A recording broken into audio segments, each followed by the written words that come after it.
Paprika je prilično zahtjevna kultura za uzgoj. To svakako treba imati na umu kada uzgajate sadnice paprike kod kuće jer su snažne sadnice ključ dobre berbe. Morate ju pravilno i pravovremeno zalijevati, prihranjivati i održavati na stabilnoj temperaturi.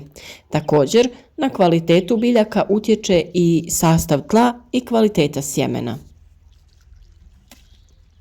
Iako se čini da su ispunjeni svi uslovi za uzgoj paprike, dogodi se da se listovi krenu uvijati, što mnoge zabrine, a nažalost često i s razlogom.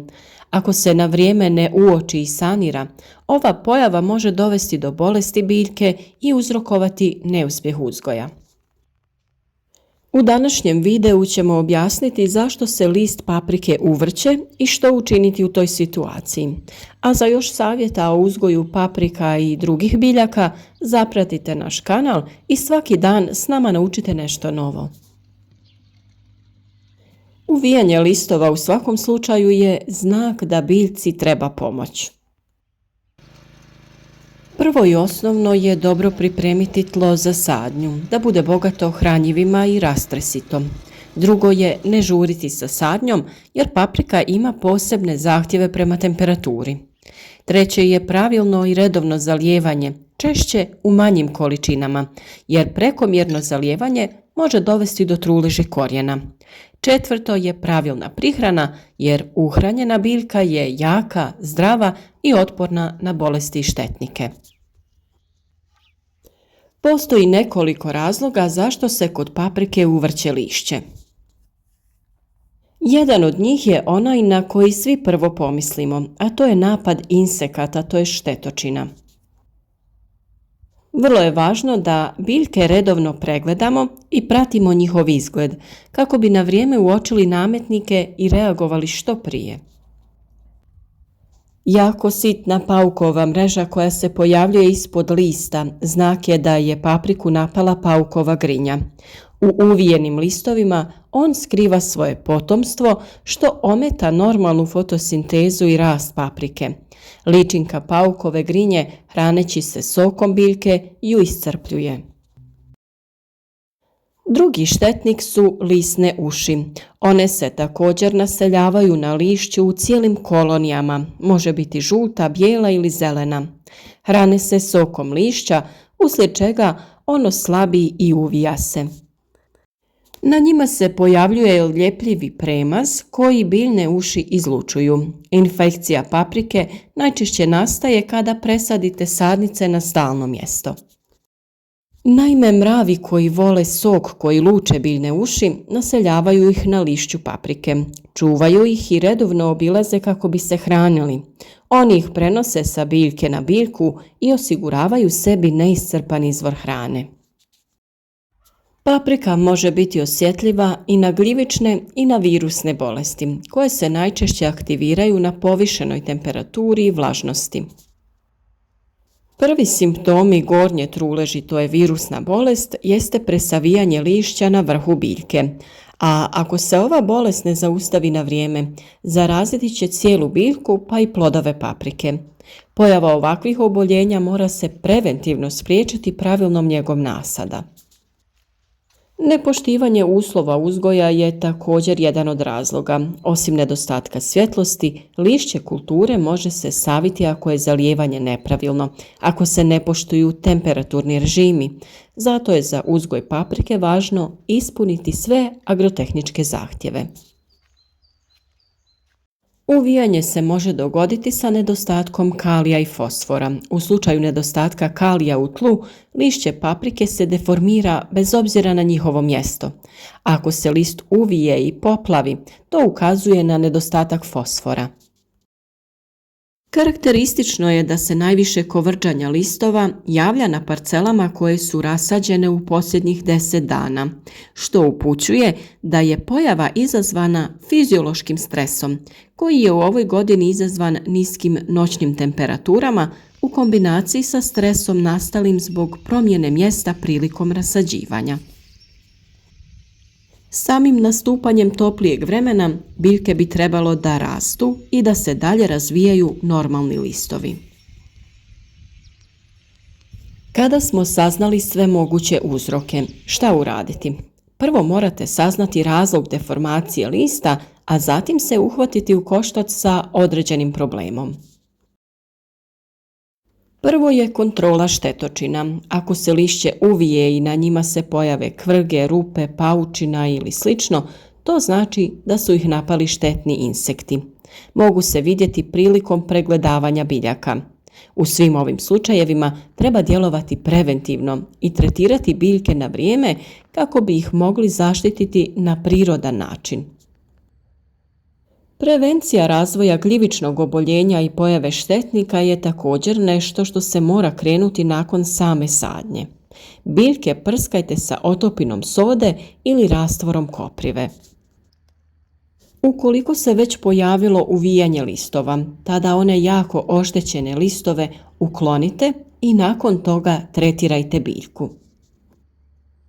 Najjednostavnije sredstvo koje lako sami možete napraviti jeste da 50 g sode bikarbone rastopite u 10 litara vode.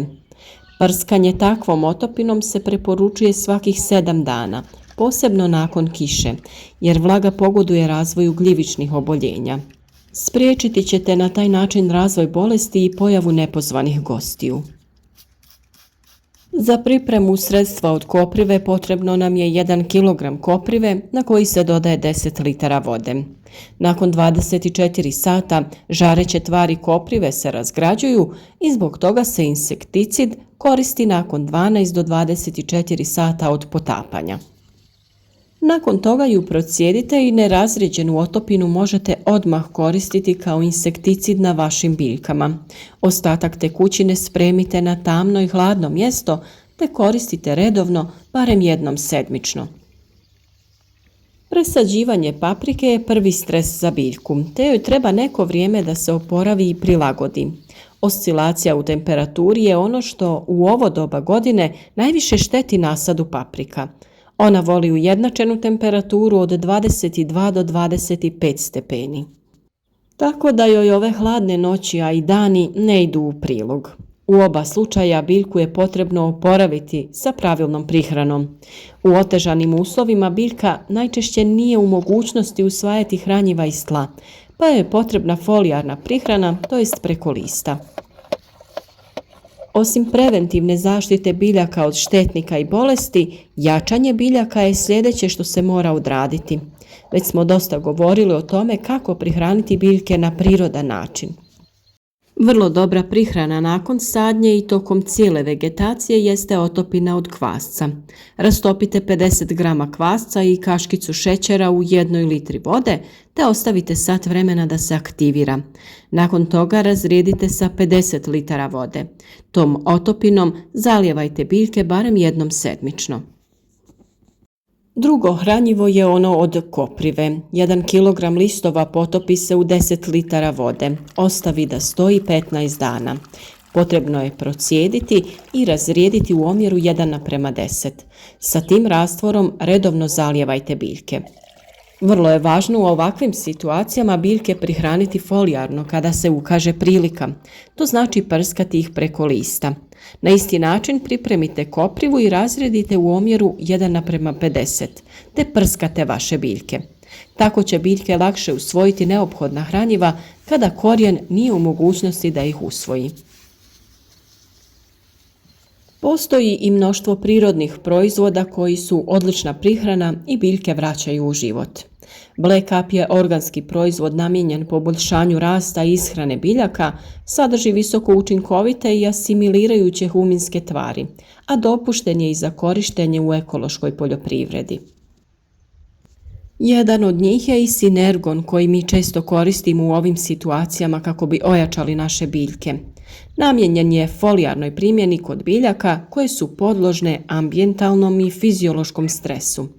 30 ml sredstva se dodaje na 15 litara vode i sa tom otopinom se folijarno, to jest prskanjem, prihranjuju biljke. Također postoje kristalonska hranjiva u granulama koja možete koristiti. Kod većine je dovoljno oko 25 grama na 10 litara vode. Možete koristiti onaj sa NPK omjerom 20-20-20 koji ima jednak udio dušika, fosfora i kalija. Kao što sam rekla, u ovakvim situacijama najvažnija je folijarna prihrana biljaka jer one preko lista znatno lakše usvajaju potrebne elemente.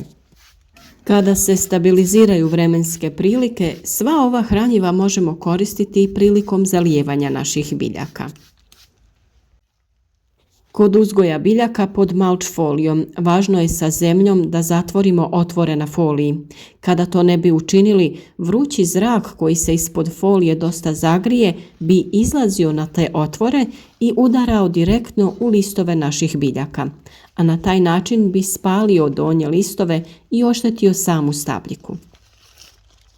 O pripravcima od pepela i gaveza kao i koprive i kvasca smo pričali u nekoliko videa, pa kako ne bi previše dužila sa savjetima, među zadnje objavljenim videima na kanalu lako ćete pronaći sve ove recepte.